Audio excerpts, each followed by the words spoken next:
Welcome, my darlings. Make yourself comfortable, and I have a tale to tell you. If you enjoy it, please be sure to hit the like button, subscribe, and leave me a comment. I always enjoy your comments. Now, let us begin.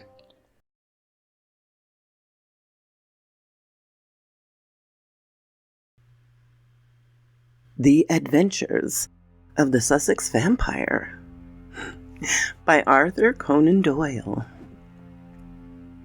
Holmes had read carefully a note which the last post had brought him. Then, with a dry chuckle, which was his nearest approach to laugh, he tossed it over to me. For a mixture of the modern and medieval, of the practice and of the wildly fanciful, I think this is surely the limit, he said. What do you make of it, Watson? I read as follows. 46, Old Jewry, November 19th. Vampires. Sir, our client, Mr. Robert Ferguson, of Ferguson and Moorhead, tea brokers of Mincing Lane, has made some inquiry from us in communication of even date concerning vampires. As our firm specializes entirely upon the assessment of machinery, the matter hardly comes within our purview, and we have therefore recommended Mr. Ferguson to call upon you and lay the matter before you. We have not forgotten your successful action in the case of Matilda Briggs. We are, sir, faithfully yours, Morrison, and Dodd, per E.J.C. Matilda Briggs was not the name of a young woman, Watson, said Holmes in a reminiscent voice. It was a ship which is associated with the giant rats of Sumatra, a story for which the world is not yet prepared. But what do we know about vampires? Does it come within our purview either? Anything is better than stagnation, but really we seem to have been switched onto a Grimm's fairy tale. Make a long arm, Watson, and see what V has to say. I leaned back and took down the great index volume to which he referred. Holmes balanced it on his knees. His eyes moved slowly and lovingly over the record of old cases, mixed with the accumulated information of a lifetime. The Voyage of the Glorious Scott, he read. That was bad business. I have some recollection that you made a record of it, Watson, though I was unable to congratulate you upon the results. Victor Lynch, the Forager. Venomous Lizard or Gila. Remarkable case, that. Vittoria, the Circus Belle. Vanderbilt and the Yeggman. Vipers, Vigor. And Hammersmith Wonder. Hello. Good old index. You can't beat it. Listen to this, Watson. Vampirism in Hungary. And again, vampires in Transylvania. He turned over the page with eagerness, but after a short, intent perusal, he threw down the great book with a snarl of disappointment. Rubbish, Watson, rubbish! What have we to do with walking corpses who can only be held in their grave by stakes driven through their heart? It's pure lunacy. But surely, I said, the vampire was not necessarily a dead man. A living person might have the habit. Have you read, for example, the old sucking the blood of the young in order to retain their youth? You are right, Watson. I mentioned the legend in one of those references. But are we to give serious attention to such things? This agency stands flat-footed upon the ground, and there must it remain. The world is big enough for us. No ghosts need apply. I fear that we cannot take Mr. Robert Ferguson very seriously. Possibly this note may be from him and may throw some light upon what is worrying him. He took a second letter, which had lain unnoticed upon the table while he had been absorbed with the first. This he began to read with a smile of amusement upon his face, which gradually faded away into an expression of intense interest and concentration. When he had finished, he sat for some little time, lost in thought with the letter dangling from his fingers. Finally, with a start, he aroused himself from reverie. Cheesemans! Lamberley! Where is Lamberley, Watson? It's in Sussex, south of Horsham. Not very far, eh? And Cheesemans? I know that country, Holmes. It's full of old houses which are named after men who built them centuries ago. You get Audley and Harvey and Carlton. The folks are forgotten, but their names live in their houses." "Precisely," said Holmes coldly. It was one of the peculiarities of his proud, self-contained nature that though he docketed any fresh information very quietly and accurately in his brain, he seldom made any acknowledgment to the giver. "I rather fancy we shall know a great deal more about Cheeseman's Lamberley before we are through. The letter is, as I hoped, from Robert Ferguson. By the way, he claims acquaintance with you." "With me?" "You had better read it." He handed the letter across. It was headed with the address quoted. "Dear Mr. Holmes," it said, "I have been recommended to you by my lawyer, but indeed the matter is so extraordinarily delicate that it is most difficult to discuss. It concerns a friend for whom I'm acting. This gentleman married some 5 years ago a Peruvian lady, the daughter of a Peruvian merchant, whom he had met in connection with the importation of nitrates. The lady was very beautiful, but the fact of her foreign birth and of her alien religion always caused a separation of interest and of feelings between husband and wife, so that after a time his love may have cooled towards her, and he may have come to regard their union as a mistake. He felt there were sides of her character which he could never explore or understand. This was more painful, as she was a loving wife as a man could have, to all appearances absolutely devoted. Now for the point, which I will make more plain when we meet. Indeed, this note is merely to give you a general idea of the situation and to ascertain whether you would care to interest yourself in the matter." The lady began to show some curious traits quite alien to her ordinarily sweet and gentle disposition. The gentleman had been married twice, and he had one son by the first wife. This boy was now 15, very charming and affectionate youth, though unhappily injured through an accident in childhood.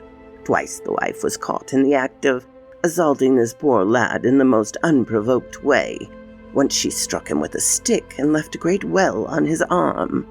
This was a small matter, however, compared with her conduct to her own child, a dear boy just under 1 year of age. On one occasion, about a month ago, this child had been left by its nurse for a few moments. A loud cry from the baby, as of pain, called the nurse back. As she ran into the room, she saw her employer, the lady, leaning over the baby and apparently biting his neck. There was a small wound in the neck, from which a stream of blood had escaped.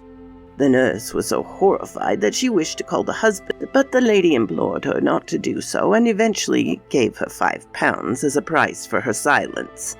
No explanation was ever given, and for the moment the matter was passed over. It left, however, a terrible impression upon the nurse's mind, and from that time she began to watch her mistress closely and to keep a closer guard upon the baby whom she tenderly loved. It seemed to her that even as she watched the mother, so the mother watched her, and that every time she was compelled to leave the baby alone, the mother was waiting to get at it.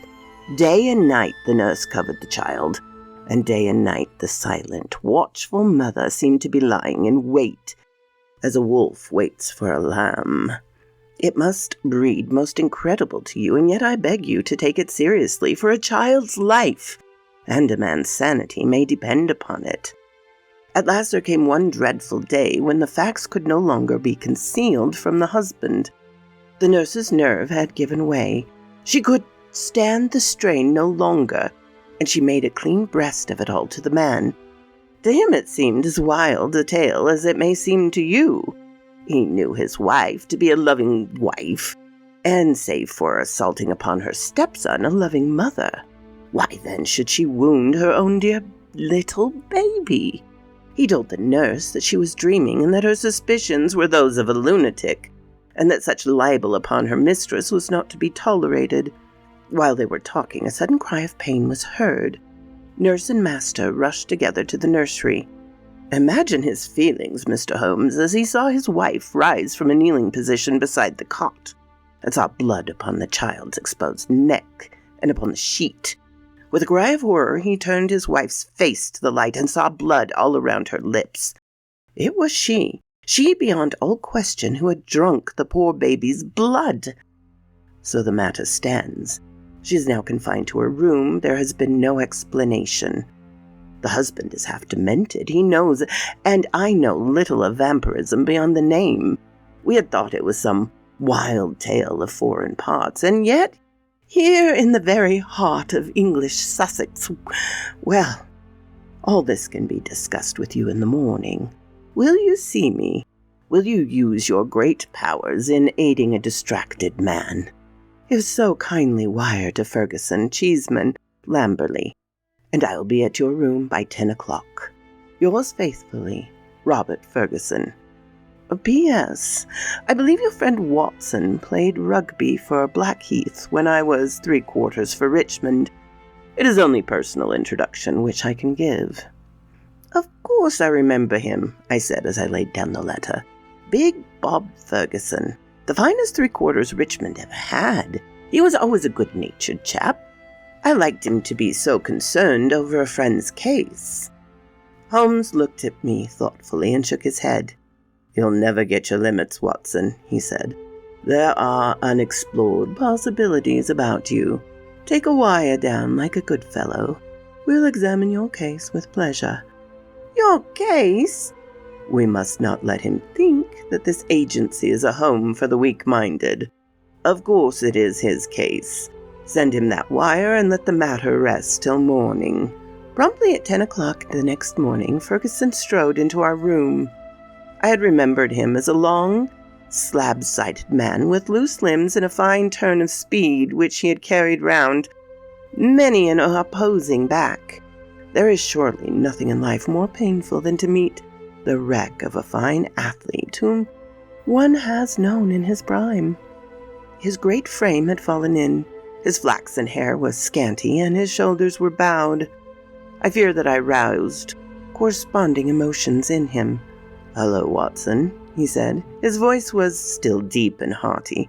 You don't look quite the man you did when I threw you over the ropes into the crowd at the old deer park.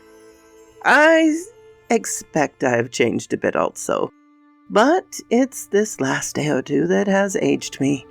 I see by your telegram, Mr. Holmes, that it is no use my pretending to be anyone's deputy. It is simpler to deal direct, said Holmes. Of course it is, but you can imagine how difficult it is when you are speaking of the one woman whom you are bound to protect and help. What can I do? How am I to go to the police with such a story, and yet the kiddies have got to be protected? It is madness, Mr. Holmes. Is it something in the blood? Have you any similar case in your experience? For God's sake, give me some advice, for I'm at my wit's end. Very naturally, Mr. Ferguson. Now sit here and pull yourself together, and give me a few clear answers. I can assure you I am very far from being at my wit's end, and that I am confident we shall find some solution. First of all, tell me what steps you have taken. Is your wife still near the children? We've had a dreadful scene. She is a most loving woman, Mr. Holmes. If ever a woman loved a man with all her heart and soul, she loves me. She was cut to the heart that I should have discovered this horrible, this incredible secret. She would not even speak. She gave no answer to my reproach, save to gaze at me with a sort of wild, despairing look in her eyes. Then she rushed to her room and locked herself in. Since then she's refused to see me. She has a maid who was with her before her marriage, Dolores by name, a friend rather than a servant. She takes the food to her. Then the child is in no immediate danger. Mrs. Mason, the nurse, has sworn that she will not leave it night or day. I can absolutely trust her. I'm more uneasy about poor Jack, for as I told you in my note, he's twice been assaulted by her, but never wounded. No, she struck him savagely. It is the more terrible as he is a poor little inoffensive cripple. Ferguson's gaunt features softened as he spoke of his boy. You would think that the dear lad's condition would soften anyone's heart. A fallen childhood and a twisted spine, Mr. Holmes, but the dearest, most loving heart within. Holmes had picked up the letter of yesterday and was reading it over. "What other inmates are there in your house, Mr. Ferguson?" "Two servants who have not been long with us. One stable hand, Michael, who sleeps in the house, my wife, myself, my boy Jack, baby, Dolores, and Mrs. Mason. That is all." "I gather that you did not know your wife well at the time of your marriage?" "I had only known her a few weeks." "How long has this maid Dolores been with her?" "Some years." "Then your wife's character would really be better known by Dolores than by you." "Yes, you may say so." Holmes made a note. "I fancy," he said, "that I may be more use at Lamberley than here. It is eminently a case for personal investigation. If the lady remains in her room, our presence could not annoy or inconvenience her. Of course, we would stay at the inn."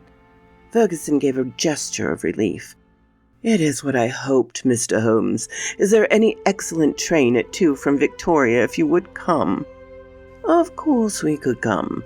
There is a lull at present. I can give you my undivided energies. Watson, of course, comes with us. But there are 1 or 2 points upon which I wish to be very sure before I start. This unhappy lady, as I understand it, has appeared to assault both children, her own baby and your little son." "This is so." "But the assaults take different forms, do they not? She has beaten your son, once with a stick, and once very savagely with her hands." "Did she give no explanation why she struck him?" "None save that she hated him. Again and again she said so." "Well, that is not unknown among stepmothers. A posthumous jealousy, we will say. Is the lady jealous by nature?"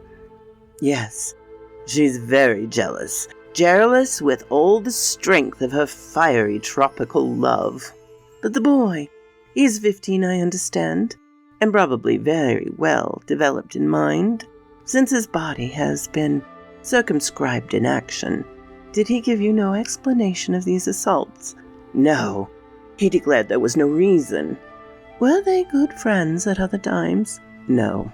There was never any love between them." "Yet you say he is affectionate." "Never in the world could there be so devoted a son. My life is his life. He is absorbed in what I say or do." Once again Holmes made a note. For some time he sat lost in thought. "No doubt you and the boy were great comrades before this second marriage. You were thrown very close together, were you not?" "Very much so." "And the boy, having so affectionate a nature, was devoted, no doubt, to the memory of his mother?" "Most devoted."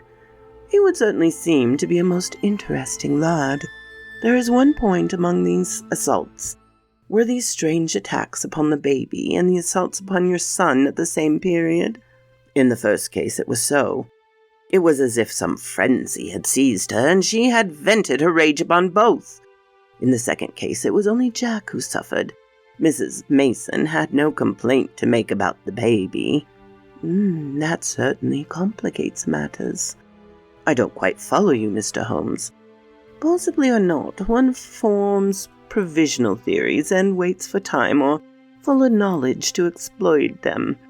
A bad habit, Mr. Ferguson, but human nature is weak. I fear that your old friend here has given an exaggerated view of my scientific methods. However, I will only say at present stage that your problem does not appear to me to be insoluble, and that you may expect to find us at Victoria at 2 o'clock. It was evening of a dull, foggy November day when, having left our bags at Chequers, Lamberley, we drove through the Sussex clay for a long, winding lane, and finally reached the isolated and ancient farmhouse in which Ferguson dwelt. It was a large, straggly building, very old in the center, very new at the wings, with towering Tudor chimneys and lichen-spotted, high-pitched roof of Horsham slab. The doorstep was worn into curves, and the ancient tiles which lined the porch were marked with the rubeus. of cheese and a man after original builder. Within the ceiling were corrugated with heavy oaken beams, and the uneven floors sagged into sharp curves. An odor of age and decay pervaded the whole crumbling building. There was one very large center room in which Ferguson led us. Here, in a huge, old-fashioned fireplace, with an iron screen behind it, dated 1670, there blazed and spluttered a splendid log fire. The room, as I gazed around, was most singular mixture of dates and places. The half-paneled walls may well have belonged to the original yeoman farmer of the 17th century. They were ornamental, however, on the lower part by the place of oak. There was hung a fine collection of South American utensils and weapons which had been brought, no doubt, by the Peruvian lady upstairs. Holmes rose with a quick curiosity which sprang from his eager mind, and examined them with some care. He returned with his eyes full of thought. "Hullo!" he cried. "Hullo!" A spaniel had laid in a basket in the corner, came slowly forward towards its master, walking with difficulty. Its hind legs moved irregularly, and its tail was on the ground. It licked Ferguson's hand. "What is it, Mr. Holmes?" "The dog. What's the matter with it?" That's what puzzled the vet. A sort of paralysis, spinal meningitis, he thought, but it is passing. He'll be all right soon. Won't you, Carlo? A shiver of assent passed through the drooping tail. The dog's mournful eyes passed from one of us to the other. He knew that we were discussing his case. Did it come on suddenly? In a single night. How long ago? It may have been 4 months ago. Very remarkable, very suggestive. What do you see in it, Mr. Holmes? A confirmation of what I had already thought. For God's sake, what do you think, Mr. Holmes? It may be a mere intellectual puzzle to you, but it is life and death to me. My wife a would-be murderer, my child in constant danger. Don't play with me, Mr. Holmes. It is too terribly serious. The big rugby 3/4 was trembling all over. Holmes put his hand soothingly upon his arm. I fear there is pain for you, Mr. Ferguson, whatever the solution may be, he said. I would spare you all I can. I cannot say more for the instant, but before I leave this house, I hope I may have something definite. Please God, you may. If you'll excuse me, gentlemen, I will go up to my wife's room and see if there has been any change. He was away some minutes, during which Holmes resumed his examination of the curiosities upon the wall. When our host returned, it was clear from his downcast face that he had made no progress. He brought with him a tall, slim, brown-faced girl. The tea is ready, Dolores, said Ferguson. See that your mistress has everything she can wish. She very ill, cried the girl, looking with indignant eyes at her master. She no ask for food. She very ill. She need doctor. I frightened stay alone with her without doctor. Ferguson looked at me with questioning eyes. I should be so glad if I could be of use. Would your mistress see Dr. Watson? I take him. I ask no leave. She needs a doctor. Then I'll come with you at once. I followed the girl, who was quivering with strong emotion, up the staircase and down an ancient corridor. At the end was an iron-clamped and massive door. It struck me as I looked at it that if Ferguson tried to force his way to his wife, he would find it no easy matter. The girl drew a key from her pocket, and the heavy oaken planks creaked upon their old hinges. I passed in, and she swiftly followed, fastening the door behind her. On the bed, a woman was lying, who was clearly in a high fever. She was only half conscious, but as I entered, she raised a pair of frightened but beautiful eyes and glared at me in apprehension. Seeing a stranger, she appeared to be relieved, and sank back with a sigh upon the pillow.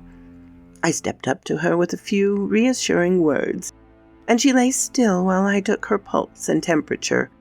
Both were high, and yet my impression was that the condition was rather that of mental and nervous excitement than of any actual seizure. She lie like that 1 day, 2 day. I afraid she'd die, said the girl. The woman turned her flushed and handsome face towards me. Where is my husband?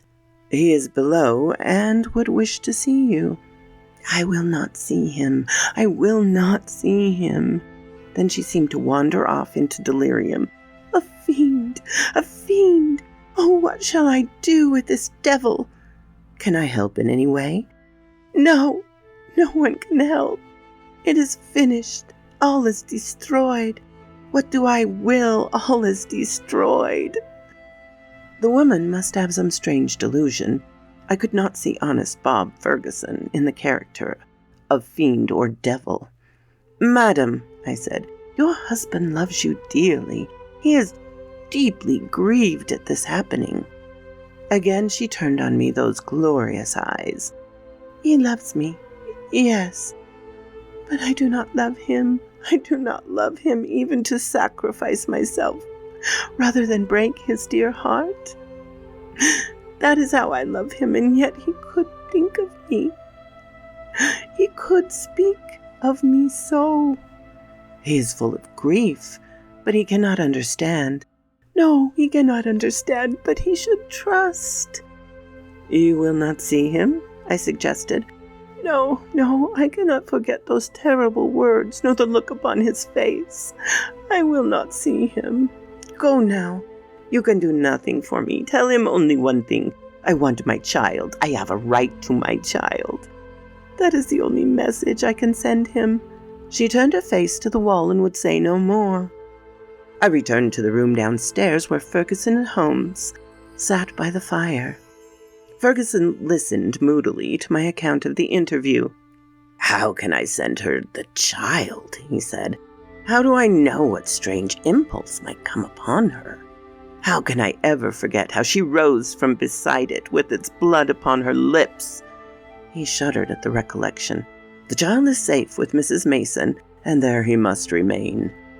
A smart maid, the only modern thing which we had seen in the house, had brought in some tea. As she was serving it, the door opened, and a youth entered the room. He was a remarkable lad, pale-faced and fair-haired, with excitable light blue eyes which blazed into a sudden flame of emotion and joy as they rested upon his father. He rushed forward and threw his arms around his neck with the abandon of a loving girl. "Oh, Daddy," he cried, "I did not know that you were due yet. I should have been here to meet you. Oh, I am so glad to see you." Ferguson gently disengaged himself from the embrace with some little show of embarrassment. "Dear old chap," he said, patting the flaxen head with a very tender hand. "I came early because my friends, Mr. Holmes and Dr. Watson, have been persuaded to come down and spend an evening with us." "Is that Mr. Holmes, the detective?" "Yes." The youth looked at us with very penetrating, and as it seemed to me, unfriendly gaze. "What about your other child, Mr. Ferguson?" asked Holmes. "Might we make the acquaintance of the baby?" "Ask Mrs. Mason to bring the baby down," said Ferguson. The boy went off with a curious, shambling gait, which told my surgical eye that he was suffering from a weak spine. Presently he returned, and behind him came a tall, gaunt woman, bearing in her arms a very beautiful child, dark-eyed, golden-haired, a wonderful mixture of Saxon and the Latin. Ferguson was evidently devoted to it, for he took it into his arms and fondled it most tenderly. "Fancy anyone having the heart to hurt him," he muttered as he glanced down at the small, angry red pucker upon the cherub throat. It was at this moment that I chanced a glance at Holmes, and saw a most singular inventiveness in his expression. His face was set as if it had been carved out of old ivory, and his eyes, which had glanced for a moment at father and child, were now fixed with eager curiosity upon something at the other side of the room. Following his gaze, I could only guess that he was looking out through the window at the melancholy, dripping garden. It is true that the shutter had half closed outside and obstructed the view, but nonetheless it was certain at the window that Holmes was fixing his concentrated attention. Then he smiled and his eyes came back to the baby. On its chubby neck, there was a small, puckered mark. Without speaking, Holmes examined it with care. Finally, he shook one of the dimpled fists which waved in front of him. "Goodbye, little man. You've made a strange start in life. Nurse, I should wish to have a word with you in private." He took her aside and spoke earnestly for a few minutes. I only heard the last words, which were, "Your anxiety will soon, I hope, be set to rest." The woman, who seemed to be a sour, silent kind of creature, withdrew with the child. "What is Mrs. Mason like?" asked Holmes. "Not very prepossessing externally, as you can see, but a heart of gold and devoted to the child. Do you like her, Jack?" Holmes turned suddenly upon the boy. His expressive, mobile face shadowed over, and he shook his head. "Jackie has very strong likes and dislikes," said Ferguson, putting his arm around the boy. "Luckily, I'm one of his likes." The boy cooed and nestled his head upon his father's breast. Ferguson gently disengaged him. "Run away, little Jackie," he said, and he watched his son with loving eyes until he disappeared.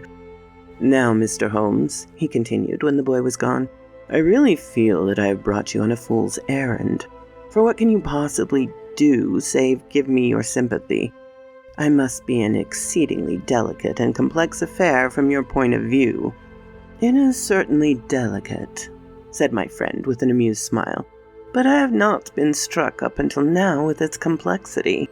It has a case for intellectual deduction, but when this original intellectual deduction is confirmed point by quite a number of independent incidents, then the subjective becomes objective, and we can say confidently that we have reached our goal. I had in fact reached it before we left Baker Street, and the rest has merely been observation and confirmation." Ferguson put his big hand to his furrowed forehead. "For heaven's sake, Holmes," he said hoarsely, "if you can see the truth in this matter, do not keep me in suspense. How do I stand? What shall I do? I care nothing. As you know, you have found your facts so long as you have really got them." "Certainly I owe you an explanation, and you shall have it. But you will permit me to handle the matter in my own way. Is the lady capable of seeing us, Watson?" "She is ill, but she is quite rational." "Good. It's only in her presence that we can clear up the matter. Let us go up to her." "She will not see me," cried Ferguson. "Oh, yes, she will," said Holmes. He scribbled a few lines upon a sheet of paper. "You, at least, have the entry, Watson. Will you have the goodness to give the lady this note?" I assented again and handed the note to Dolores, who cautiously opened the door. A minute later, I heard a cry from within, a cry in which joy and surprise seemed to be blended. Dolores looked out. "She will see them. She will listen," she said. At my summons, Ferguson and Holmes came up. As we entered the room, Ferguson took a step or two towards his wife, who raised herself in the bed, but she held out her hand to repulse him. He sank into an armchair while Holmes seated himself beside him, after bowing to the lady, who looked at him with wide-eyed amazement. "I think we can dispense with Dolores," said Holmes. "Oh, very well, madam. If you would rather she stay, I can see no objection. Now, Mr. Ferguson, I am a busy man with many calls, and my methods have to be short and direct. The swiftest surgery is the least painful. Let me first say what will ease your mind. Your wife is a very good, very loving, and very ill-used woman." Ferguson sat up with a cry of joy. "Prove that, Mr. Holmes, and I am your debtor forever." "I will do so, but in doing so I must wound you deeply in another direction." "I care nothing. As long as you clear my wife, everything on earth is insignificant compared to that." "Let me tell you, then, the train of reasoning which passed through my mind in Baker Street. The idea of a vampire was to me absurd. Such things do not happen in criminal practice in England. And yet your observation was precise. You had seen the lady rise from beside the child's cot with blood upon her lips. I did. Did it not occur to you that a bleeding wound may be sucked for some other purpose than to draw blood from it? Was there not a queen in English history who sucked such a wound to draw poison from it? Poison? A South American household, my instincts felt the presence of those weapons upon the wall before my eyes ever saw them. It might have been other poison, but that was what occurred to me when I saw that little empty quiver beside the small bird bow. It was just what I expected to see. If the child were pricked with one of those arrows, dipped in curare or some other devilish drug, it would mean death if the venom were not sucked out. And the dog, if one was to use such a portion, would one not try first in order to see that it had not lost its power? I did not foresee the dog, but at least I understand him, and he fit into my reconstruction. Now you understand? Your wife feared such an attack. She saw it made and saved the child's life, yet she shrank from telling you the truth, for she knew how you loved the boy and feared lest it break your heart. Jackie! I watched him as you fondled the child just now. His face was clearly reflected in the glass of the window where the shutter formed a background. I saw such jealousy, such cruel hatred as I have seldom seen in a human face. My Jackie? You have to face it, Mr. Ferguson. It is more painful because it is a distorted love, a maniacal, exaggerated love for you, and possibly for his dead mother, which has prompted his action. His very soul is consumed with hatred for this splendid child, whose health and beauty are a contrast to his own weakness. Good God, it's incredible! Have I spoken the truth, madam? The lady was sobbing with her face buried in the pillows. Now she turned to her husband. How could I tell you, Bob? I felt the blow it would be to you. It was better that I should wait and that it should come from some other lips than mine. When this gentleman, who seemed to have powers of magic, wrote that he knew all, I was glad. I think a year at sea would be my prescription for Master Jackie, said Holmes, rising from his chair. Only one thing is still clouded, madam. We can quite understand your attack on Master Jackie. There is a limit to a mother's patience. But how did you dare leave the child these last 2 days? I had told Mrs. Mason. She knew. Exactly. So I imagined. Ferguson was standing by the bed, choking, his hands outstretched and quivering. This, I fancy, is the time for our exit, Watson, said Holmes in a whisper. If you'll take one elbow of the two faithful Dolores, I will take the other. There now, he added, as he closed the door behind him. I think we may leave them to settle the rest among themselves. I have only one further note of this case. It is a letter which Holmes wrote, in final answer to that which the narrative began. It ran thus: Baker Street, November 21st. Vampires.